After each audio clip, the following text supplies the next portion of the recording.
Bonjour chères belles âmes en éveil, éveillées, très éveillées. Très heureuse de vous retrouver aujourd'hui pour une nouvelle vidéo. Un petit tirage improvisé parce qu'en fait, dans cette vidéo, je vais vous montrer quelques séquences de ces derniers jours de promenade dans notre forêt, de promenade dans une forêt de notre village et puis un petit tour à la cathédrale de Chartres. C'était vraiment un appel de s'imprégner des lieux à nouveau et puis de mettre une petite bougie d'intention puisque vous devez le savoir, pour tout le monde en ce moment, ça bouge énormément.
Allez, c'est une petite vidéo complètement improvisée. Je n'avais pas du tout prévu de faire cette vidéo-là. J'avais prévu un autre terme dont je vous parlerai dans quelques jours, que vous découvrirez dans quelques jours. Donc nous sommes dans le mois de novembre, c'est pas encore, hein, ça passe déjà assez vite comme ça, à l'aide. Donc nous sommes le 4 mai. Alors peut-être que cette vidéo sera diffusée le 5 mai ou le 6 mai, hein, le temps que je fasse le montage, que je prenne le temps dans ma journée. À bas la procrastination. Je suis en action. J'ai trop souvent attendu avant de m'occuper de certains problèmes ou de certaines situations difficiles. Fini la procrastination. Fini la procrastination. On va dire n'importe quoi. Fini la procrastination. Je prends mon courage à deux mains et j'agis. Je sais que je suis suffisamment responsable et capable pour assumer les conséquences de mes choix et de mes actions. Toujours facile à dire, mais pas facile à faire.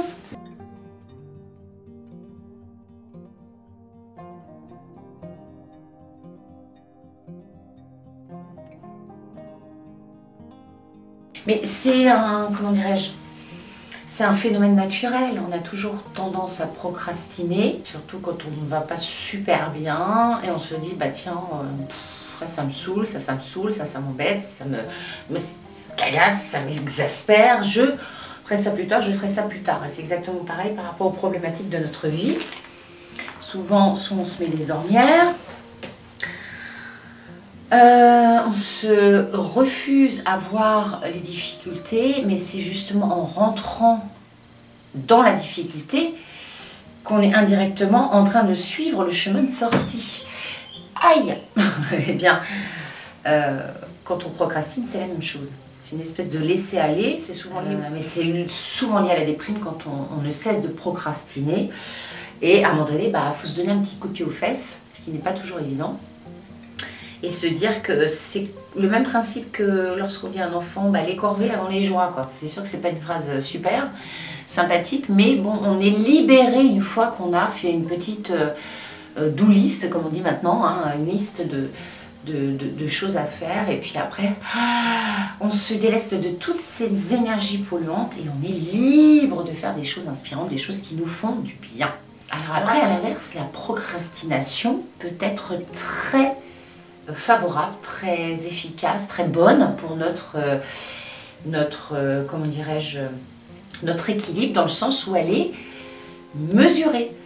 C'est toujours dans les extrêmes, c'est-à-dire soit on va trop procrastiner et on va toujours reporter à demain ce qu'on peut faire le jour même, hein. Je le ferai demain, comme une certaine chanson. Soit on va être tellement organisé, tellement dans un emploi du temps du matin jusqu'au soir où tout est noté, où on a tout fait exactement, tout respecté à la lettre, qu'on ne se permet pas de se dire ça peut-être que je le ferai demain, parce que là je pense que j'ai respecté aux 3/4 ce que j'avais prévu pour la journée, et du coup non. Donc il ne faut pas tomber ni dans un extrême ni dans l'autre, essayer de trouver un juste milieu, mais sachez que la procrastination à outrance, ça ne peut que nous faire du mal en finalité, puisque tout ce qu'on n'aura pas fait, ça va s'accumuler, ça va s'accumuler, ça va s'accumuler. Et puis à un moment donné, on va être dépassé, débordé par tout ce que l'on n'a pas pu faire ou qu'on n'a pas voulu faire, qu'on a retardé un maximum, et du coup tout nous retombe dessus et là c'est la catastrophe. Bref, alors pareil pour les soucis en ce moment, c'est facile de mettre les soucis de côté, de dire non c'est bon, celui-là je préfère pas y penser parce que ça va me rendre malade, celui-là non plus, celui-là non plus. Puis à un moment donné, ils reviennent tous en pleine figure et c'est pire que tout, et c'est souvent qu'on tombe, comme je vous le disais tout à l'heure, dans la déprime, voire beaucoup plus grave, dans la dépression. On a tous des difficultés, je sais de quoi je parle, mais je ne m'étendrai pas sur le sujet parce que ce n'est pas le sujet de mes vidéos et je ne suis pas là pour vous parler de ma vie privée dans les moindres détails. Je vous en parle parce que c'est normal, c'est toujours important d'échanger, et de vous qui regardez mes vidéos, ou toi qui regardes mes vidéos, eh bien, moi je sais quand je regarde des vidéos sur internet, j'aime bien que les gens soient humains, qu'ils se confient, c'est pas du l'égocentrisme, c'est pas, on n'est pas en train de faire, je suis pas en train de faire une psychothérapie en faisant des vidéos YouTube, non, pas du tout, c'est juste de transmettre, de dire qu'on n'est pas tout seul, dans le sens que quand vous me regardez, sachez que vous n'êtes pas tout seul à avoir des difficultés, on est tous pareils, on a tous des hauts, des bas, sauf que nous, là, ça fait longtemps qu'on a quand même beaucoup de bas et qu'on aimerait bien que ça remonte un tout petit peu. Voilà, il y a toujours des petits émerveillements, heureusement, dans la vie, quotidiennement, mais si vous voulez, à un moment donné, il faut que il y a un peu moins de... elle est tombée, de bouleversement. Alors aujourd'hui, j'ai pris un oracle que je me suis procuré justement à côté de la cathédrale de Chartres. Il y a une petite boutique ésotérique, j'étais persuadée qu'elle serait fermée. Mais avec ce pseudo-confinement, on n'y comprend plus rien. Des choses sont ouvertes alors que on ne sait pas pourquoi, des choses sont fermées alors que on ne sait pas pourquoi. Et bien en l'occurrence, il était ouvert ce dimanche. Donc j'étais folle de joie et je me suis acheté... J'ai craqué pour ce petit jeu qui est sorti il y a plus d'1 an, je crois. Le petit oracle de la création. C'est un oracle d'Ève Corrigan, ou Corrigan. Je pense que Corrigan, ça serait mieux. Ça doit se dire comme ça, c'est plus joli. Il était une fois un savoir ancestral scellé dans un petit coffret. Il contient les secrets de tout ce que l'on peut créer dans notre vie. Durant votre voyage au royaume de la création, vous rencontrerez leur messager, l'architecte, le magicien, le gardien des origines, l'automate, etc., etc. Sur le chemin des possibles, découvrez la sagesse de l'élixir d'éternité, la potion d'ivresse, l'œil de sorcière, etc., etc., etc. Ouvrez délicatement ce coffret et laissez-vous guider par ces 60 cartes pour semer vos plus belles graines et créer des expériences fidèles à vos rêves. Ah, donc j'avais pioché celle-ci, tac, tac, tac, tac, l'artisan, la persévérance.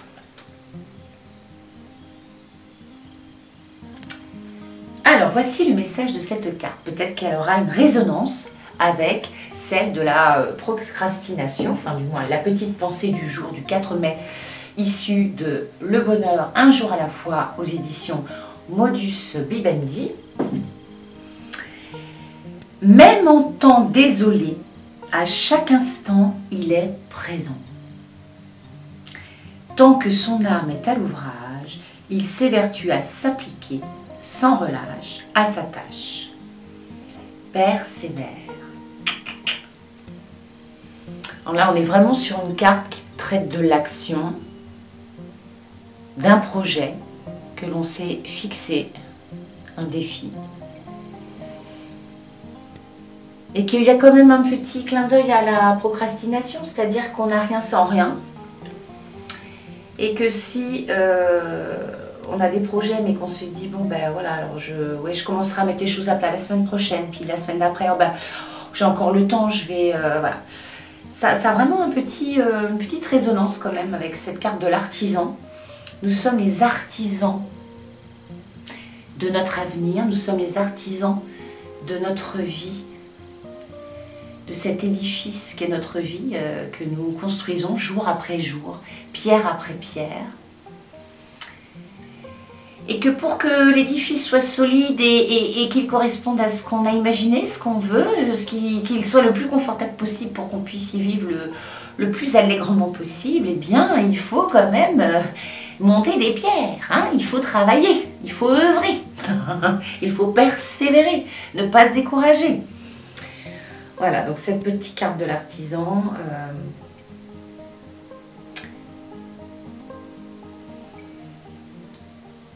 je ferai aussi une petite référence à la période qu'on vit aujourd'hui. Nous sommes les artisans de demain, et même si la période est très compliquée, construisons en ce moment les fondations de quelque chose de solide pour la suite. Ce n'est pas parce que beaucoup de choses se sont écroulées qu'on ne peut pas reconstruire par-dessus. Et souvent quand ça s'écroule, bah, c'était peut-être qu'il y avait quelque chose qui n'était pas solide et que du coup on repart sur des bonnes bases, de bonnes fondations. Donc cette période actuelle, avec cette pandémie, etc., je ne vais pas m'étaler sur les termes parce que je n'ai pas envie de les prononcer, eh bien, faisons en sorte d'être les artisans du futur que l'on se souhaite et que l'on souhaite à nos enfants, etc. Voilà pour la petite pensée du jour. J'espère que ça vous aura inspiré, j'espère que ça vous aura donné un petit peu de bonheur, de gaieté, de joie.